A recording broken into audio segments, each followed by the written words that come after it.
Hello guys, welcome back to Sonia's world. এটা ছিল আমার ফার্স্ট সোলো ট্রিপ। আমি আর আমার বেস্ট ফ্রেন্ড বেরিয়েছিলাম ঘুরতে দিল্লি, আগ্রা, মথুরা, বৃন্দাবন। একটা একটা করে ব্লগস তোমাদের কাছে নিয়ে আসবো, দেখতে থাকবে। আমরা চলে গেছিলাম দমদম থেকে দিল্লি ফ্লাইটে। তো আমরা ফ্লাইটে করে পৌঁছে গেছিলাম দিল্লিতে।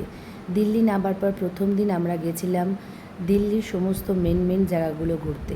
সেগুলো তোমাদের কাছে একটা একটা করে তুলে ধরছি, দেখতে থাকো। ফার্স্ট গেছিলাম লালকেল্লা, রাত্রের দিকে গেছিলাম ইন্ডিয়া গেট। এত সুন্দর লাগছিল রাতের ইন্ডিয়া গেটটা দেখতে, এত সুন্দর, লাইটিংটা তো অপূর্ব ছিল। আমাদের এক্সপিরিয়েন্স ছিল খুবই ভালো। দিল্লি আমরা খুব সুন্দর ঘুরেছিলাম। এটা তোমাদের সাথে প্রথম দিনে দেখালাম লালকেল্লা আর ইন্ডিয়া গেট। দেখতে থাকো, আরও নতুন নতুন ব্লগ আসতে চলেছে। Thank you. ভালো লাগলে অবশ্যই চ্যানেলটা সাবস্ক্রাইব করো, শেয়ার করো। টাটা, বাই বাই। আসছি নেক্সট ব্লগে।